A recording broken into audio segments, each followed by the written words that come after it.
Olá, bem-vindos a mais um programa Fechamento, esse programa Fechamento que marca a primeira semana do segundo turno, um resultado que para muitos soou como uma espécie de ressaca, havia uma expectativa, principalmente aí do campo progressista, dos eleitores do Lula, de uma vitória no primeiro turno que não se concretizou.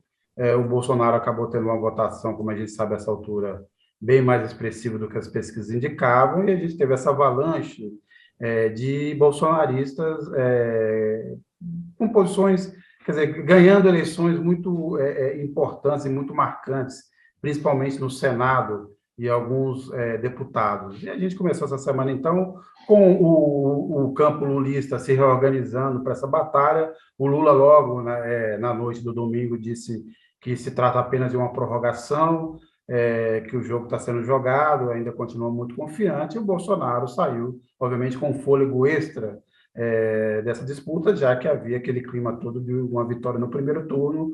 Ele está se reorganizando, está aí recebendo apoio de governadores, Romeu Zema em Minas Gerais, Cláudio Castro no Rio de Janeiro, ACM Neto, que é candidato na Bahia, recebeu aqui o grupo dele, o Tarcísio, e ele, do Rodrigo Garcia, atual governador de São Paulo, que é filiado ao PSDB, está retomando uma conversa com o empresariado, então tudo se desenha pela frente aí, uma disputa, obviamente, mais dura, mais difícil do que se imaginava até as vésperas do domingo 2.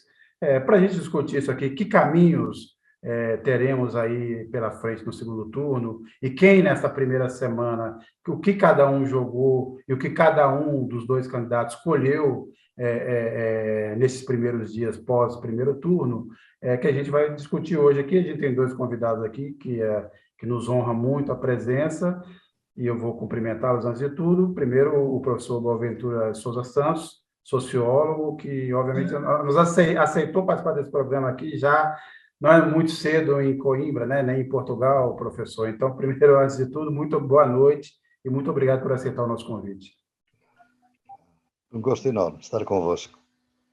E também participa desse programa o ex-governador de Minas Gerais, ex-ministro Fernando Pimentel. Pimentel, também muito prazer em tê-lo aqui. Há muito tempo você não dava as caras por aqui, então é bom tê-lo aqui novamente. Bem-vindo, boa noite. Boa noite, obrigado pelo convite também. Vai ser uma alegria participar com vocês. E eu divido esse programa aqui com a Fabíola Mendonça. Fabíola. Boa noite, Sérgio. Boa noite a todos. E com o Maurício Tuzou. Maurício. Boa noite, Sérgio, governador, professor, Fabíola, pessoal. Eu vou colocar uma pergunta aqui inicial. Vou começar pelo Pimentel, professor Boaventura, mas também depois quero que o senhor responda, cada um. É uma pergunta única para os dois, que é a seguinte: o que dá, ao fim do primeiro turno, abertas as urnas no Brasil, o que mais chamou a atenção, mais marcou em relação às expectativas que os senhores tinham, em relação também ao que tudo indicava? Quer dizer, o que foi mais marcante, parece, primeiro Pimentel, depois professor Boaventura, do resumo desse primeiro turno para vocês? Bom, começa por mim. Eu vou ser sucinto aqui. Eu acho que houve um surpreendente até certo ponto, mas, enfim, não deixa de ser surpreendente, crescimento parlamentar do bolsonarismo, né? Isso me chamou muito a atenção, especialmente porque aqui em Minas nós tivemos o exemplo do deputado federal mais votado do Brasil, ser um mineiro, esse Nicolas Ferreira, que é um vereador aqui de Belo Horizonte, um rapaz de 26 anos de idade, sem nenhuma expressão maior na cena pública, é um grande operador de redes sociais, teve 1,5 milhão de votos, uma coisa assim, surpreendente. E o senador que foi eleito aqui também é um deputado estadual, Cleitinho, é um deputado absolutamente inexpressivo, mas com o mesmo perfil desse Nicolas, quer dizer, opera bem em redes sociais e é um deputado de temas polêmicos, de pancadaria, enfim. E se elegeu senador, surpreendentemente derrotando candidatos que são, especialmente o nosso candidato, que era o senador Alexandre Silveira, que são expoentes da política tradicional, digamos assim. Então, No Brasil inteiro, a base parlamentar do bolsonarismo aumentou muito, né? A surpresa, por exemplo, do senador eleito em São Paulo aí, ser o Marcos Pontes, ao invés do Márcio França, o próprio Sérgio Moro lá no Paraná, que até então as pesquisas apontavam o Álvaro Dias como favorito, né? A Damares em Brasília. Então, um bolsonarismo radical, um bolsonarismo raiz, que se saiu muito bem nessa eleição. Isso me chamou muito a atenção, porque eu acho que cria um ambiente de muita dificuldade para o presidente Lula, caso ele venha a ser eleito, espero que seja, mas, enfim, vai ter uma disputa pesada agora de segundo turno, mas cria um ambiente de muita dificuldade para o futuro governo, né? Acho que essa, para mim, seria o ponto mais, digamos assim, relevante do resultado de segundo turno, ou de primeiro turno. Professor Boaventura? Eu concordo inteiramente com a análise do senador Pimentel. Em todo o mundo, eu diria que foi uma certa surpresa. É evidente que as pessoas ainda hoje continuam a dar muita importância às sondagens. Eu, como sociólogo, tenho hoje sérias dúvidas acerca da eficácia das sondagens, porque temos assistido a erros clamorosos em vários países, sobretudo à medida que se aproxima a votação. Há algo errado no tipo de comportamento que hoje domina as pessoas, e eu penso que tem muito a ver exatamente com as redes sociais, e não penso que as sondagens, enquanto não forem reinventadas, e só o serão através dos recursos que a inteligência artificial e os Big Data agora permitem para o dispor, o que é altamente perigoso, eu devo dizer, no que respeita em termos da privacidade e de intimidade, elas, sem essa reinvenção, dificilmente poderão acertar nos resultados. Portanto, isso criou realmente uma expectativa de primeiro turno, que à partida era pouco provável, e só foi ficando cada vez mais provável, e teve um efeito realmente contraproducente, isto é, criou realmente a ideia da derrota quando foi uma vitória, e foi uma vitória com a maior votação mais expressiva no primeiro turno do presidente Lula, dele próprio, etc.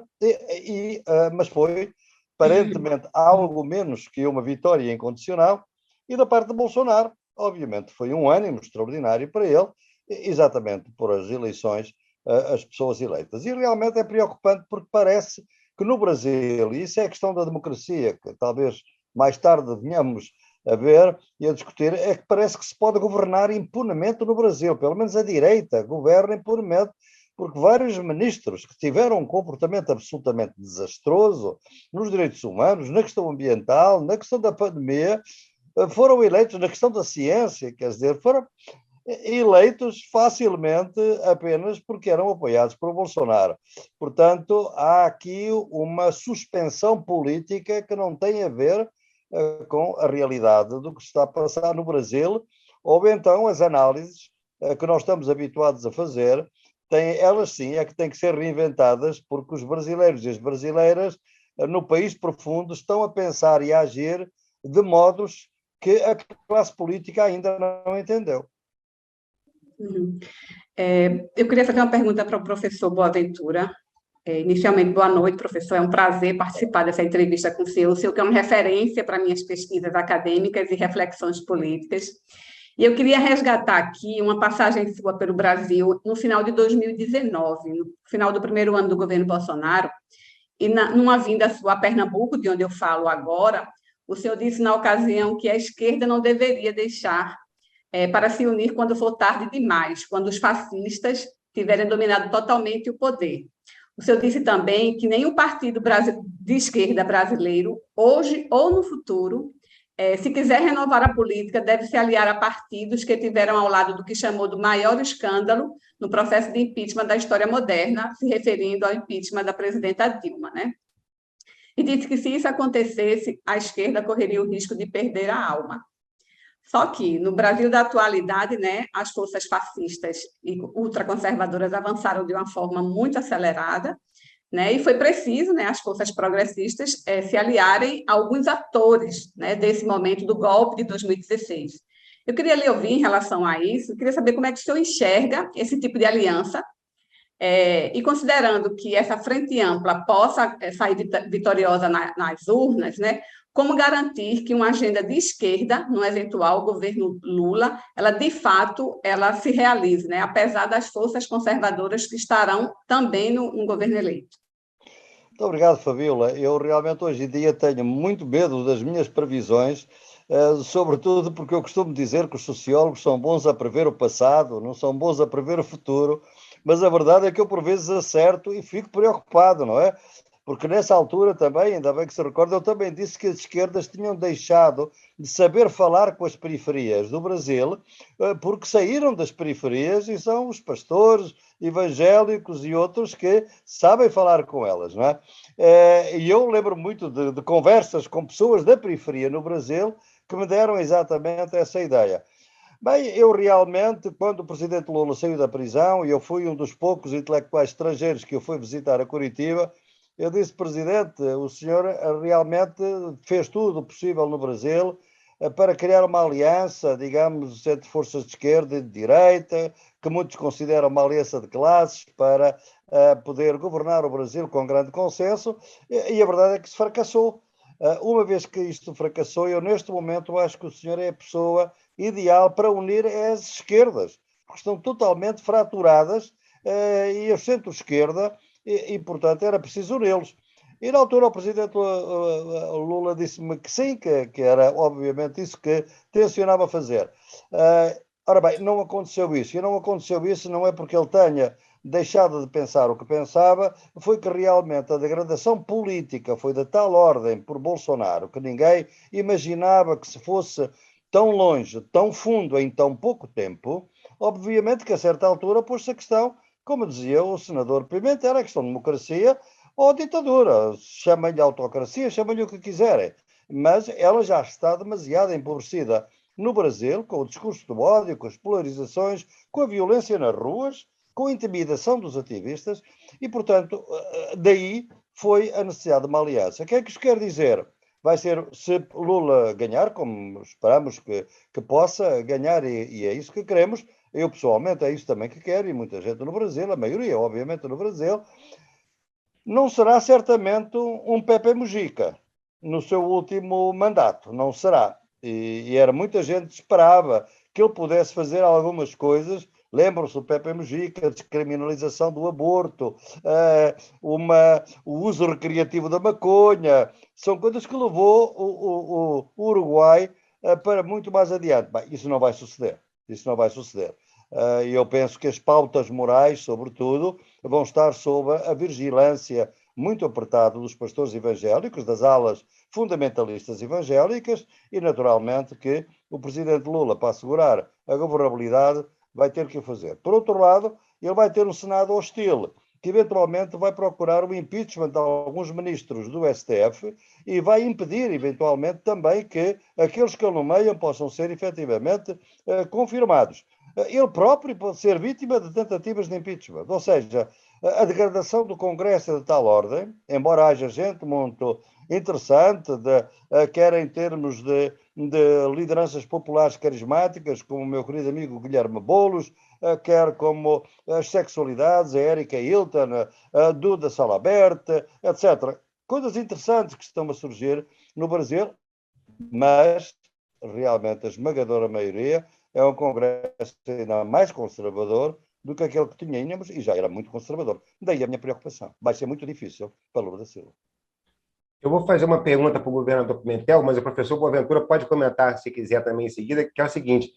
Pimentel, no balanço que se começa a se fazer em relação a eventuais, né, erros do primeiro turno, né, na campanha do Lula, se fala que esse discurso da democracia não teria atingido as camadas mais baixas, de renda mais baixa da população, e que haveria, então, portanto, uma distância na comunicação da campanha que precisaria ser sanada. Aí eu te pergunto, você concorda com essa análise e qual do caminho você acha para a comunicação da campanha entrar nos eixos, digamos assim, em relação ao segundo turno, nessas semanas que faltam? E aí a parte que eu estenderia ao professor é a seguinte: o senhor falou de fake news e tudo, e essa falta de comunicação que foi detectada em relação à campanha do Lula significa que a esquerda está perdendo a capacidade de pautar a agenda política, de criar narrativa junto aos setores mais operários e mais pobres da população? Governador, pode começar, por gentileza. Olha, Maurício, Eu acho difícil a essa altura, porque fazer esse tipo de avaliação, porque, por um lado, nós também não podemos abrir mão das nossas bandeiras. A democracia é uma bandeira importantíssima para a esquerda, para o país, né? Para a República Brasileira. Eu sou da geração que lutou contra a ditadura, enfim, sacrificou vidas e liberdade pela reconstrução da democracia. Então, nós podemos abrir mão disso, né? Agora, que de fato esse tema não tocou fundo, acho que não tocou as camadas populares, a população de mais baixa renda e tal, não tocou. Duas coisas eu acho que são as relevantes, e o professor Boaventura mencionou aí. A pauta dos costumes, essa coisa dos costumes, da sexualidade, dos valores tradicionais da família, eles entraram com muita força nessa campanha eleitoral, né? Puxados certamente pelas igrejas evangélicas, que ganharam um peso político no Brasil enorme, né? Então, esse foi e eu acho que nós não soubemos dialogar com essa pauta, nós não soubemos enfrentar esse debate, né? Nós, a esquerda, a candidatura do presidente Lula, né? E, de outro lado, a situação econômica, que é preponderante, né? Sempre a situação econômica motiva o voto em grande medida, mas nós temos que reconhecer que houve uma pequena melhoria nesse ano, pós-pandemia, com o pagamento do auxílio, né? Com as outras benesses que foram concedidas pelo governo Bolsonaro, deu uma certa aliviada. Então, claro, a situação continuou muito ruim, mas comparada com o ano anterior, melhorou um pouquinho. Isso tudo somado criou um ambiente que possibilitou, na minha opinião, esse crescimento que o Bolsonaro teve na reta de chegada, que as pesquisas não tinham captado. Ainda que eu também concorde com o professor Boaventura, que eu acho que os institutos de pesquisa têm que corrigir a metodologia, porque não é possível dar a diferença que deu, né? Todos os institutos apontaram para um caminho, e no final as urnas mostraram que o Bolsonaro estava muito mais forte do que se imaginou. Mas então, resumindo, acho que não dá para abrir mão da bandeira da democracia, mas nós talvez tenhamos falhado, com certeza falhamos, em não enfrentar, em não ter uma postura, vamos dizer assim, que enfrentasse essa questão dessa pauta de costumes aí, aonde o Bolsonaro nada de braçada, né? É isso. Quer que eu intervenha, Maurício? O senhor quer comentar a respeito dessa perda do controle da narrativa pela esquerda?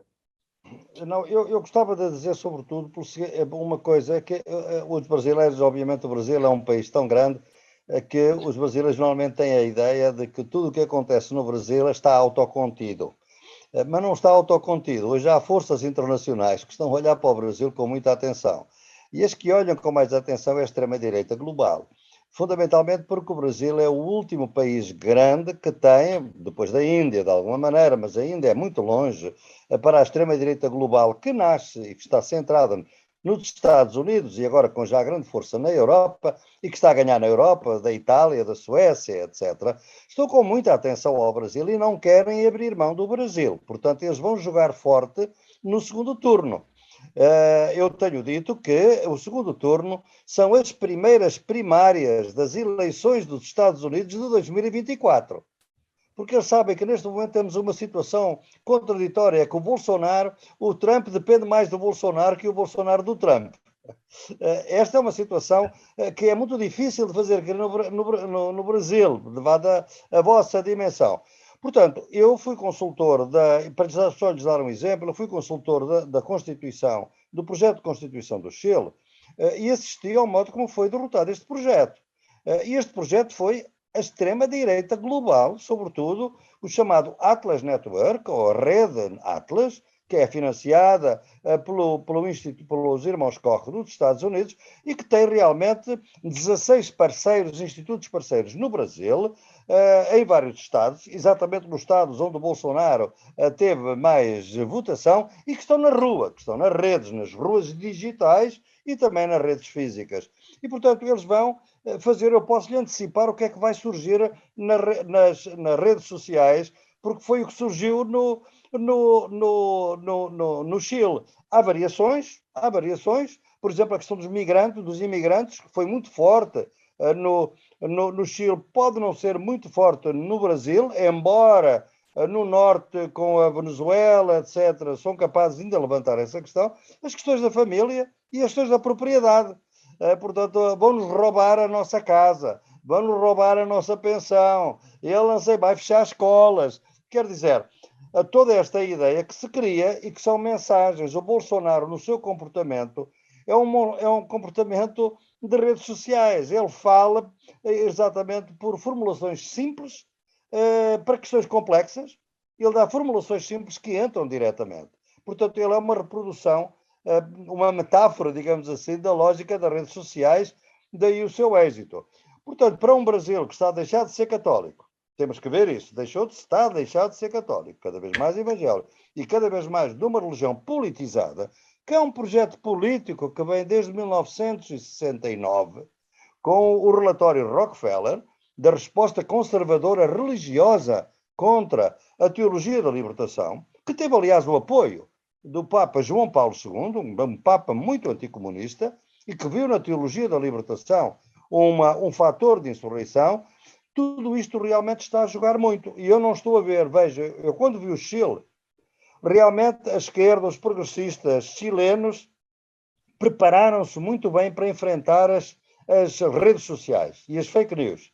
Tinham centrais que estavam com uma atenção diária, permanente, muita infiltração nas redes deles, para poderem a cada momento contradizer as fake news e fazê-lo com as suas próprias redes com muita força. Eu não vejo isto no Brasil, por enquanto. Pode ser que exista, mas eu não vejo, não é? E, portanto, eu prevejo que o primeiro turno foi uma campanha eleitoral relativamente despolitizada, isto é, em termos de programa, qual é o programa que vamos fazer, não é? O presidente Lula, fundamentalmente, a apelar para a memória dos bons tempos, mas as redes sociais foram feitas para matar a memória, para criar um instantâneo e olhar para o futuro. Portanto, a memória, de alguma maneira, desaparece. Se tiver algum fator favorável, como dizia o senador Pimentel, de que realmente alguma aliviada, melhoria, digamos, não é? Bem, neutraliza muito. Portanto, eu penso que há coisas que a esquerda tem que pensar e não vai poder resolver até ao segundo turno. São questões estruturais que têm que ser pensadas para o futuro, quer a esquerda ganhe, quer a esquerda perde. Ou a democracia ganha, ou a democracia perde. Mas são coisas que há que refletir e muitas merecem uma forte reflexão e com muito cuidado. Bem, a gente está recebendo aqui vários comentários, eu vou ler alguns. Luciene Medeiros, rumo à vitória para afastar de vez esse pesadelo. O Celso Teixeira, lembro-me do discurso do Alexandre de Moraes dizendo que haveria prisões se constatadas divulgações de notícias falsas. É um combate muito difícil, né? O Santos Amorim, o Brasil é o paiol político pronto para explodir. Politicamente, o Brasil é bem complexo. O Jaime Filho, que é um membro do canal, inscrito aí. Jaime Filho, muito obrigado por ser membro do canal. Lembrando também que quem nos está acompanhando pode também se tornar membro, pode curtir, pode chamar a gente para dar mais força a esse programa. Ele pergunta, como entrar no grupo do povão, pois eles estão recebendo WhatsApp de fake news direto. Como mostrar isso para essa classe social? Aí eu vou fazer, na verdade, a partir dessa pergunta do Jaime Filho, vou colocar uma questão, começando pelo Pimentel, mas também passando pelo professor Boaventura. Na verdade, são duas perguntas. A primeira é o seguinte, como explicar, como é que é possível explicar que o ex-ministro Pazuello, responsável pela falta de oxigênio no Amazonas, responsável pelo pior período, de uma das piores gestões da pandemia que se tem notícias, provavelmente a pior, não a pior em número de mortes, mas a mais desagregadora, a mais organizada, tem recebido 205 mil votos. Que o Ricardo Salles, ligado ao tráfico de madeira, no auge das queimadas, tenha sido o quarto mais votado.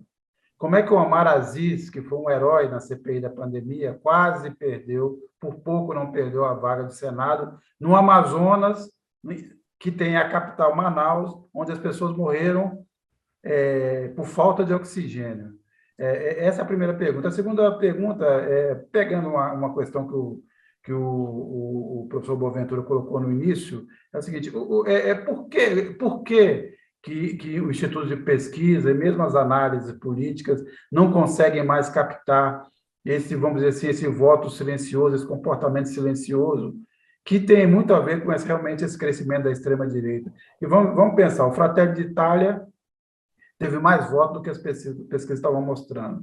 A Le Pen perdeu, mas teve mais votos do que as pesquisas estavam mostrando. O Trump também foi uma disputa acirrada nos Estados Unidos, quando as pesquisas, até um certo ponto, davam uma vitória até confortável para o Biden. E o que está acontecendo? Qual é esse fenômeno, Pimentel e professor Boaventura, que explica esses dois movimentos? Quer dizer, um país que elege aqueles que o maltrataram, e por que não é impossível hoje captar esses movimentos, assim, vamos dizer assim, do subterrâneo, da vontade do eleitorado? Começa por mim? Sim, Pimentel. Eu estou ficando, enfim, bom, você coloca perguntas que, se eu soubesse a resposta, nós teríamos as soluções para grande parte dos problemas que nós estamos enfrentando hoje. Essa aí é a pergunta de $1 milhão. Eu estou absolutamente estupefato. Hoje tem aqui uma matéria, se não me engano, no Valor Econômico. Não sei se vocês viram. O Valor pegou os 190 e poucos municípios brasileiros, onde a média de mortes por Covid foi superior à média nacional. Ou seja, 190 e poucos municípios onde morreu mais gente, proporcionalmente, do que nos outros. Nesses, na grande maioria, o Bolsonaro ganhou a eleição. A grande maioria. Somados os votos desses 190 municípios, somados, daria o seguinte resultado: 66% para Bolsonaro e 30 e poucos por cento para Lula. Esse seria o resultado dos votos nos municípios onde mais brasileiros e brasileiras morreram pela Covid. Eu não sei explicar uma coisa dessa, assim. O que é isso, né? Eu posso tentar formular. Eu acho que a morte, a tragédia que é a morte, para a população de baixa renda, é meio que a realidade deles do dia a dia, entendeu? Assim, o sujeito morreu, bem, morre-se, e morre-se muito mais e com muito mais facilidade no meio dos pobres. Então, de alguma forma, aquilo que para nós é um escândalo, uma tragédia, acaba sendo a realidade cotidiana do povo pobre do Brasil, né? Talvez não seja... Então, a morte não é tão motivadora, né, de uma repulsa ao governo, do que é para quem é classe média, para quem está em situação melhor de vida. Pode ser uma coisa assim, porque não tem explicação isso que você registrou. Como é que Manaus, que foi vítima daquela tragédia, e o presidente imitando gente morrendo, assim, os vídeos circularam o Brasil inteiro, ainda assim ele ganha a eleição. E o Pazuello, obviamente, que foi o grande artífice dessa crueldade toda, ganha também, né? Isso é uma coisa, eu não sei explicar. A outra coisa que você pergunta, que é essa questão das pesquisas, de novo, né? Por que você não consegue captar esse voto, como é que eu diria, o voto silencioso, né? Assim, essa quantidade de gente que não diz, por medo ou por desconfiança, não sei, na pesquisa não se manifesta, né?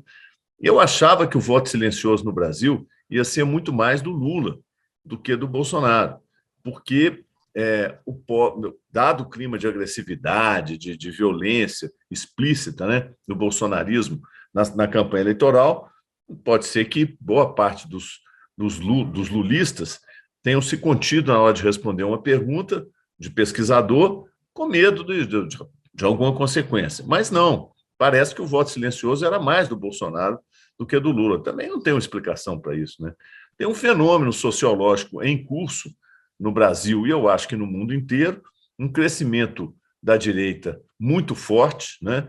Com a pauta que é basicamente uma pauta conservadora, uma pauta, essa pauta moral que eles estão julgando na sociedade, e a gente tem que procurar essa explicação.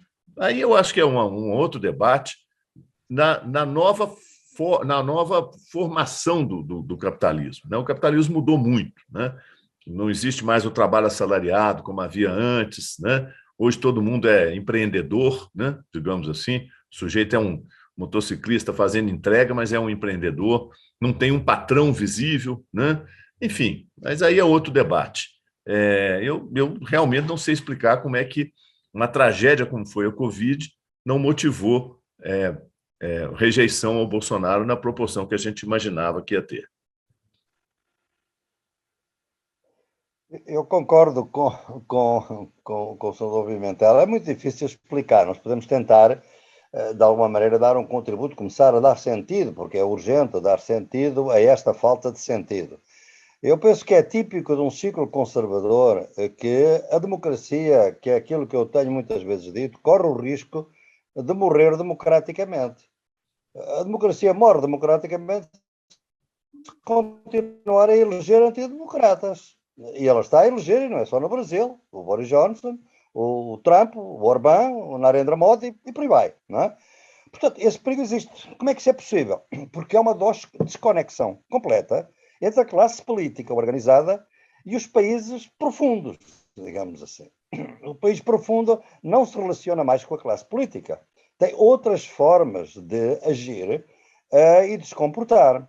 E a classe política flutua com as velhas teorias, com as velhas sondagens, mas não penetra. Porquê que não penetra? Não penetra exatamente porque há hoje uma operação reticular ao nível da base, que tem na base as igrejas conservadoras, que têm as redes sociais, que fazem um trabalho cotidiano e de porta a porta, quer dizer, porta a porta nas mentes, porta a porta na rua, porta a porta em todo o lado. E, portanto, é esta proximidade que cria essa possibilidade. Onde é que ela é mais eficaz?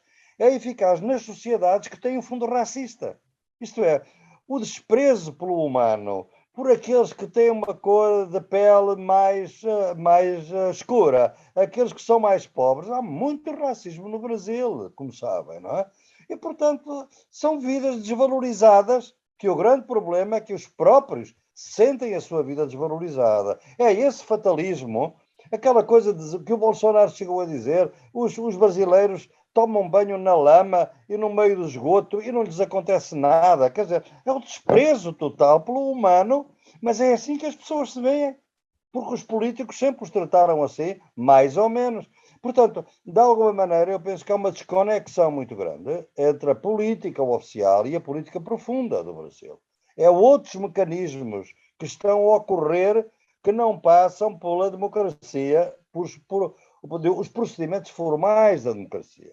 E aqui o racismo, eu quero dizer, é muito forte, e por isso é que eu sempre fui um grande adepto das ações afirmativas que, para terem efeito, deviam vigorar durante várias gerações e não apenas numa geração. Mas isso é outra questão. No que respeita às sondagens, elas, por um lado, refletem isto mesmo, por outro lado, refletem uma coisa, é que realmente, devido a este comportamento dos empresários da subjetividade, nós temos hoje no mundo empresas de subjetividade, controlar o que é que as pessoas percebem ou percepcionam ou representam em cada momento. Ele atua através de uma série de mecanismos diferentes, é o Facebook, é o YouTube, são os Telegrams, são muitas formas diferentes, mais naturalmente as mensagens evangélicas diariamente nesse mundo. Ora bem, como é que isso se resolve? Não se resolve pelos métodos tradicionais. É preciso, para melhorarem as sondagens, e no futuro isso vai ser possível, mas certamente com muito investimento, que não vai ser possível provavelmente a muito curto prazo, é preciso ir ao que as pessoas andam a pensar em temas que não têm nada a ver com a votação, que não têm nada a ver com a política. E é por aí que se hão de fazer deduções, digamos assim, lógicas, que vai daquilo que não é político para o comportamento em última instância. E é isso que pode vir a dar de novo a credibilidade às sondagens. Até lá, realmente o melhor que têm os políticos naturalmente, fazem sempre a mesma coisa, acreditam nelas quando elas são favoráveis à sua posição e não acreditam quando elas são desfavoráveis. Eu acho que não deviam acreditar nunca e posicionar-se, porque senão depois tem este efeito, que é a esquerda e a democracia brasileira está em posição de ressaca, apesar de ter uma grande como esta. Não foi tão grande quanto se queria, é óbvio, mas é isto que eu vejo que está a ser difícil, sobretudo pelo seguinte, eu vou-lhe dar, Sérgio, só uma última nota, que é a minha preocupação, é que as forças democráticas no Brasil não estão a aprender nada do primeiro turno. É muito cedo, é só uma semana. Quais são os meus indicadores? Vários grupos do Brasil que estão a fazer reuniões estratégicas com sindicatos, com isto, planear, como é que se vai fazer, como é que não vai fazer. A todos eles, porque muita gente me contacta, eu digo, por favor, deixem-se de reuniões, vão para a rua, vão para as paradas dos ônibus, vão para as centrais rodoviárias, vão para as portas das igrejas, vão de porta a porta. Alguém me dizia, olha, eu acabo de falar consigo e veio aqui na minha casa exatamente alguém da campanha do Bolsonaro a dizer que o Lula nos vai roubar a casa e fechar as escolas. Quer dizer, é isto que a esquerda deixou de poder fazer.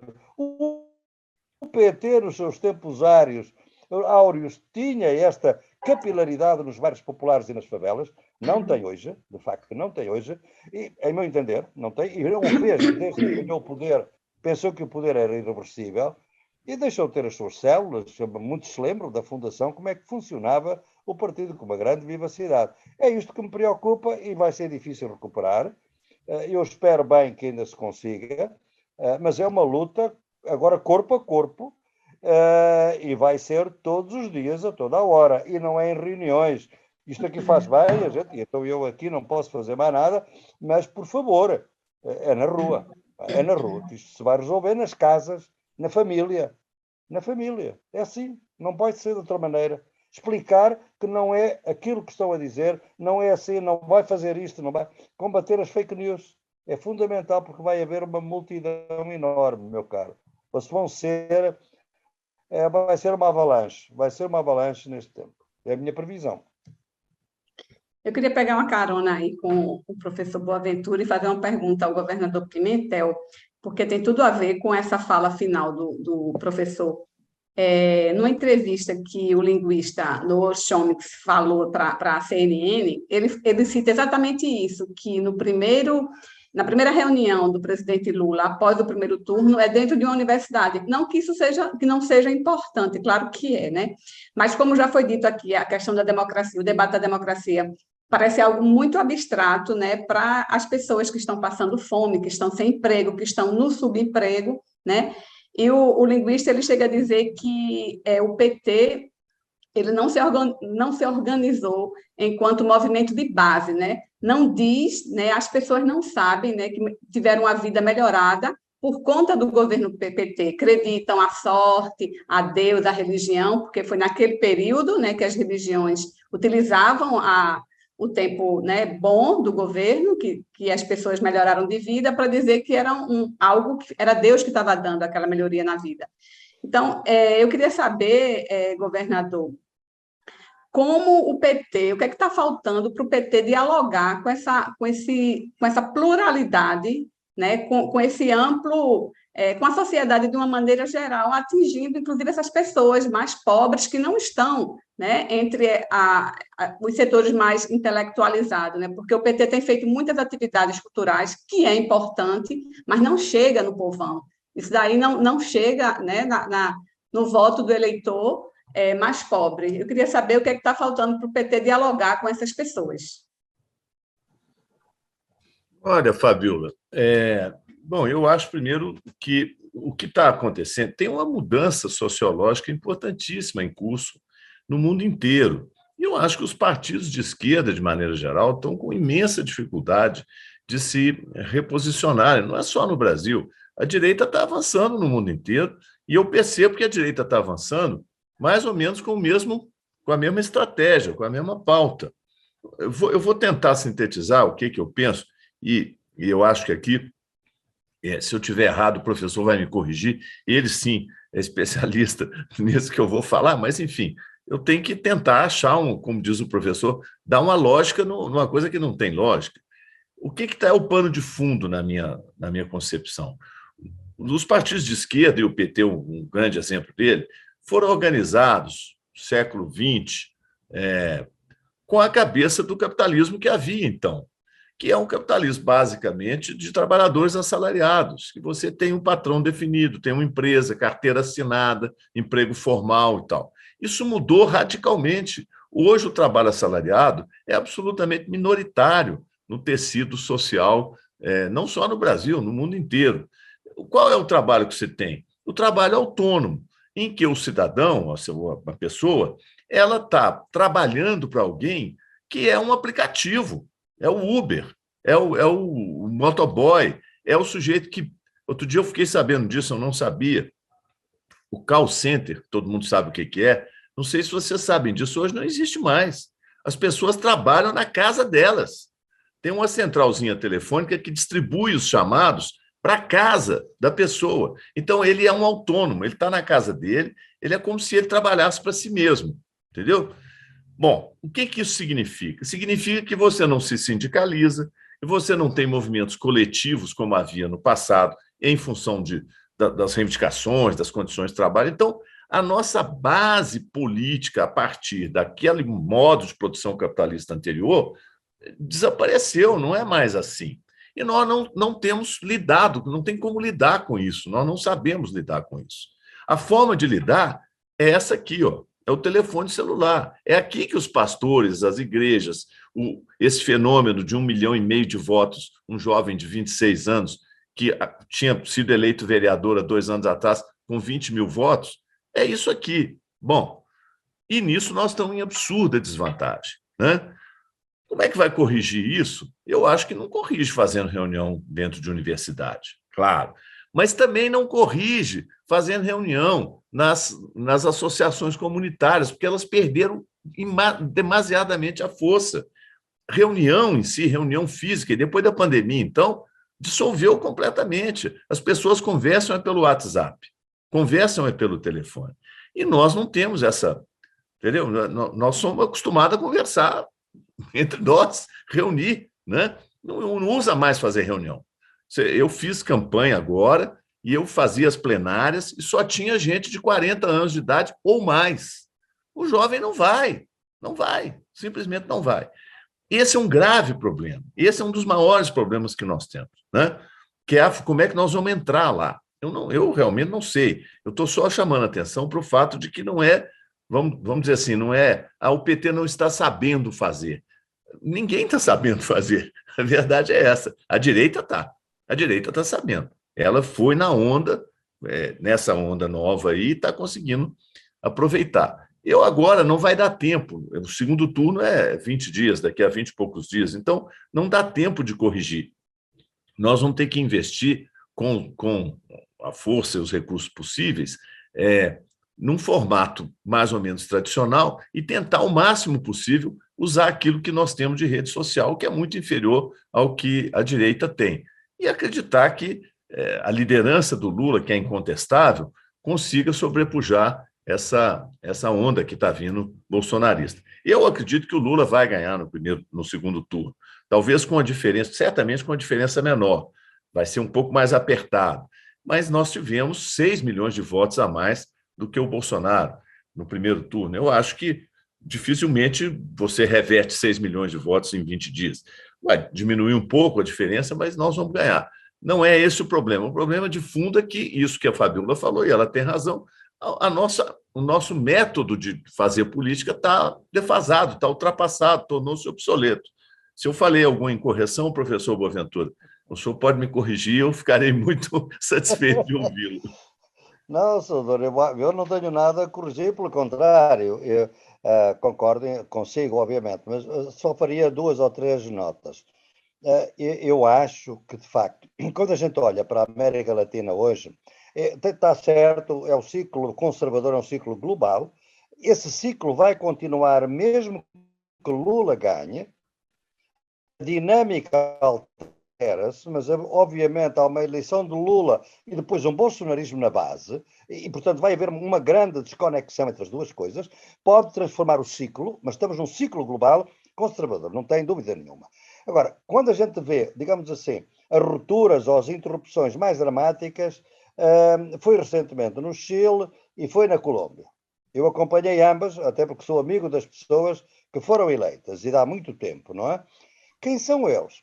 Foi gente jovem e onde a presença feminina era muito forte.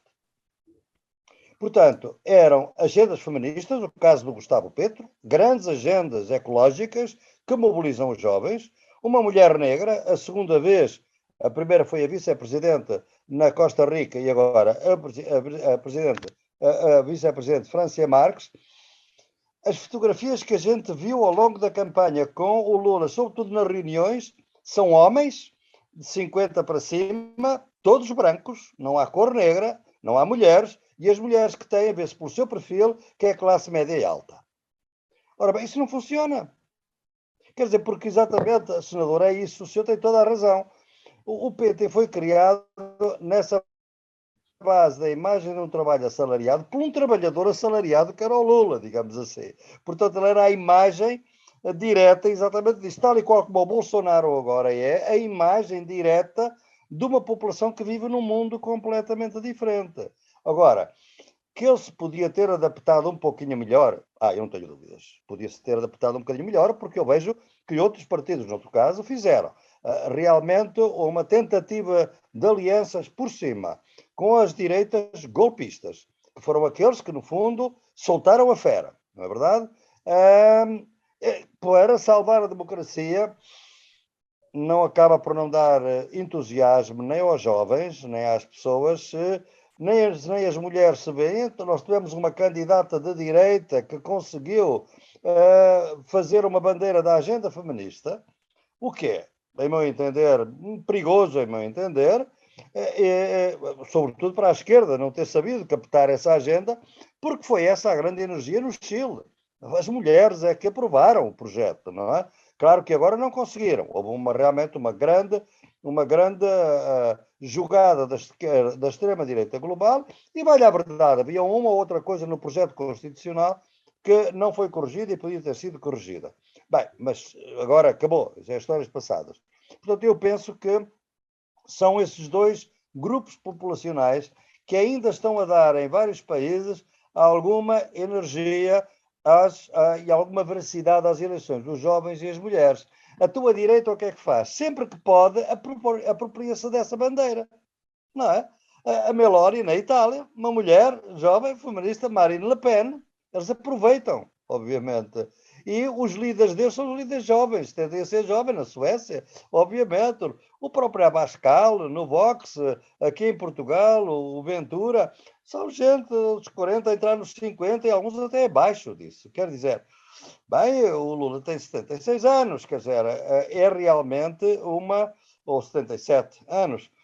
Portanto, a esquerda não teve sequer a possibilidade de renovar e de se renovar em termos de pessoas, digamos assim, porque eu concordo consigo que a situação que o Bolsonaro fez foi o pior dano que ele fez à democracia, em meu entender, foi acorralar a esquerda numa estratégia defensiva que não tinha outro candidato que lhe pudesse fazer frente, senão o candidato que lembrava o passado e um passado melhor, Lula da Silva. Não há alguém que lembrava um futuro completamente diferente e melhor, que não havia. Ora bem, é isto que estamos de alguma maneira a viver.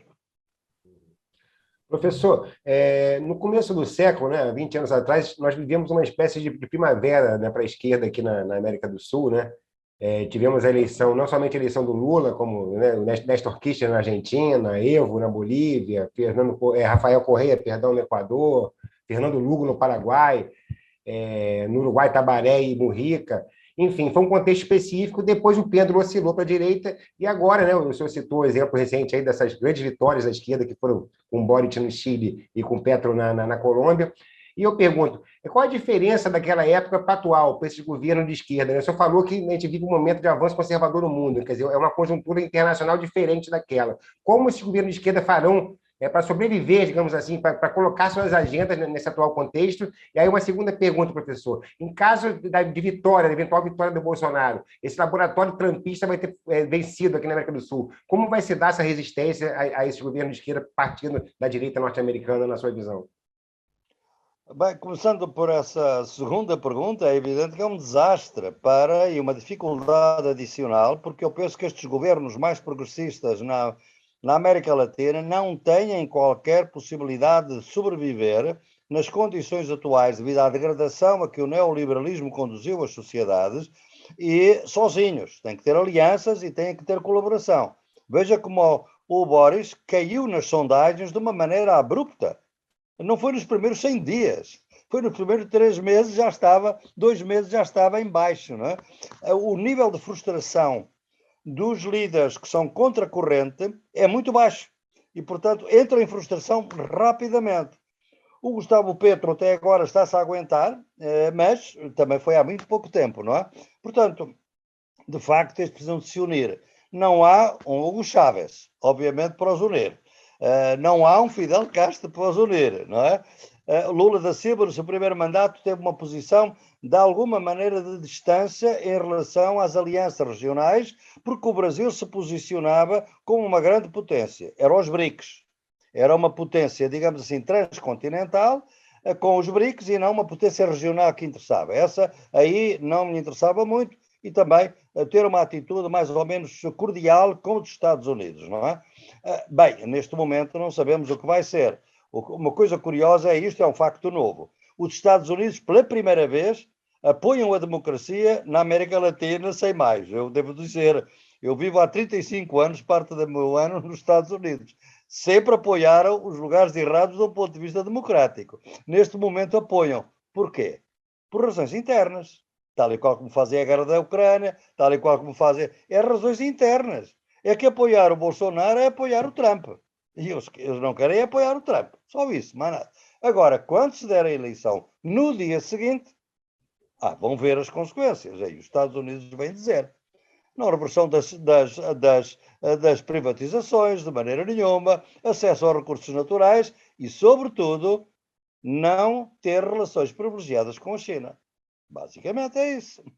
Portanto, o ambiente agora era muito diferente, porque na altura era um movimento, realmente foi uma conjuntura muito pequena, foram os altos preços das commodities, agora temos o alto preço do gás e do petróleo, não é? Tiveram um alto preço das commodities, que eram as mercadorias onde os países, os minérios, a agricultura, que lhe permitiram o levantamento, porque era a China que promovia tudo isto. A partir de 2010, a China começou, veio a crise global financeira de 2008, a China, porque não tem o mercado financeiro da China, o capital financeiro, é o único capital que não está globalizado, é um capital controlado pelo Estado, não entrou em crise, eles souberam fazer isso até muito melhor que os russos, e por isso agora os russos estão a aguentar as consequências, e portanto aguentou-se, mas perdeu o ritmo.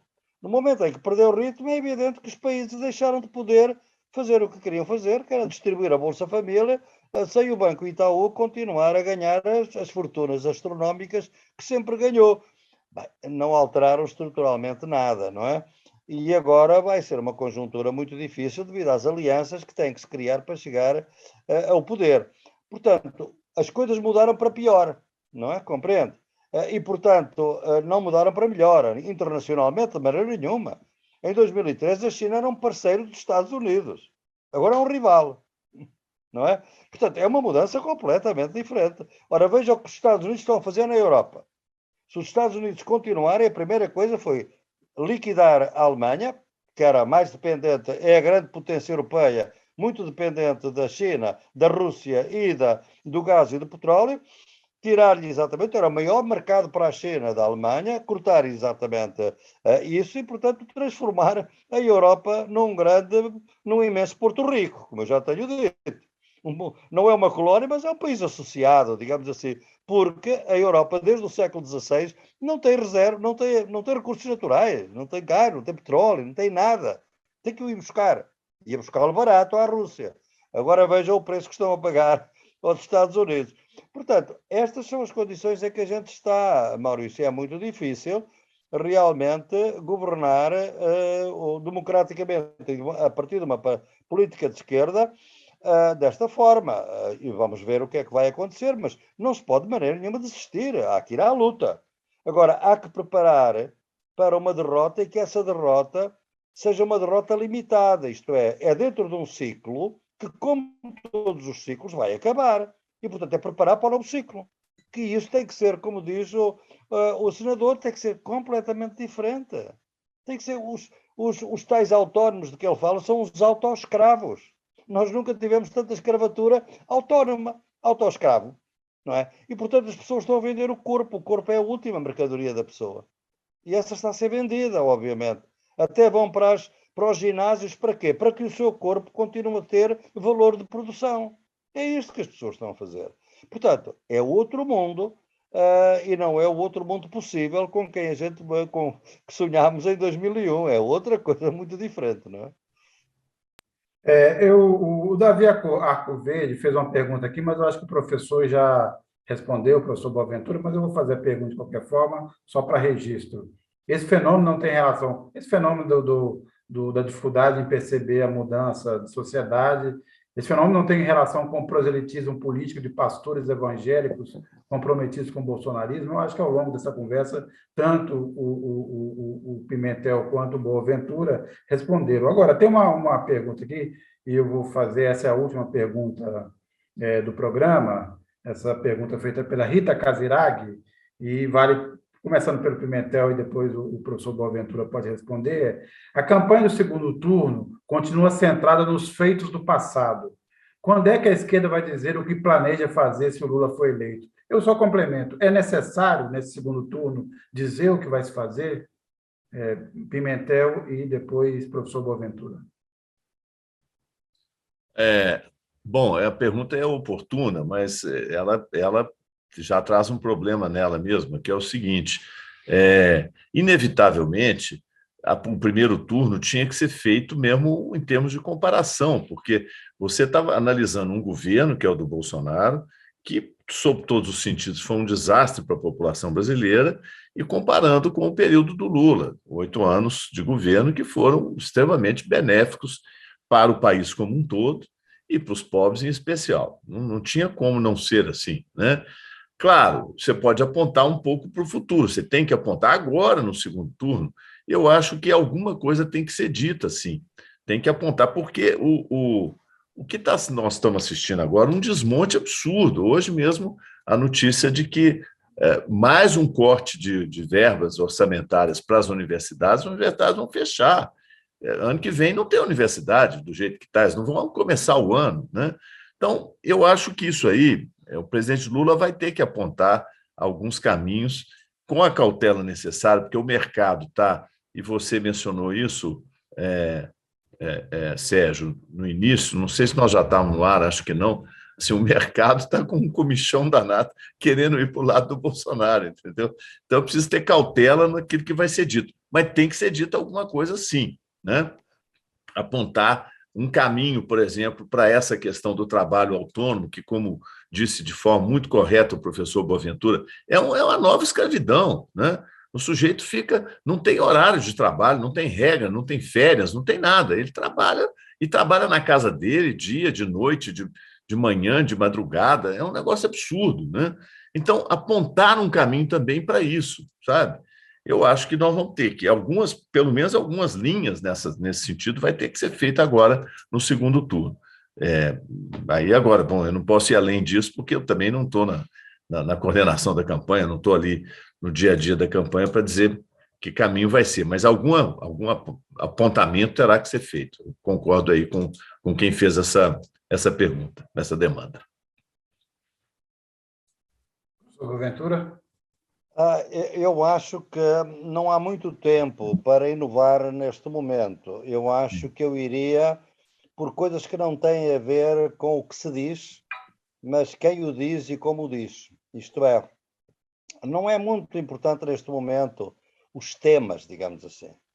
O que é preciso, em primeiro lugar, é a presença. É uma política de proximidade, de presença, porque uma coisa que eles conseguiram foi intimidar inclusivamente as pessoas para não usar a camiseta vermelha, para ter medo de pôr um autocolante no carro, porque o carro pode ser o vidro partido. Quer dizer, eles conseguiram, no Rio isto é assim, é o que me contam do Rio, não é? Portanto, eles conseguiram intimidar. Ninguém ganha uma eleição intimidado, com toda a franqueza. Portanto, tem é que não ir sozinhos, mas organizados, com pequenos grupos, com as suas camisas, com as suas bandeiras, realmente avançar, e essa é uma presença forte. Em segundo lugar, tem que ser outras caras. Caras jovens, caras mulheres, caras negras, caras indígenas. O Brasil, as pessoas não vão por palavras neste momento. Querem ver alguém como elas. Com todo o respeito que eu tenho pela classe política brasileira, enfim, bem da mesma extração da minha classe, não é nessas pessoas que as pessoas das favelas se revêem. E eu vivi durante algum tempo numa favela. Sei o que isso é. E revêem-se os que são iguais a eles. E que de alguma maneira falam até como eles. Não vão poder fazer isso agora, mas pelo menos as caras. É preciso mulheres, é preciso...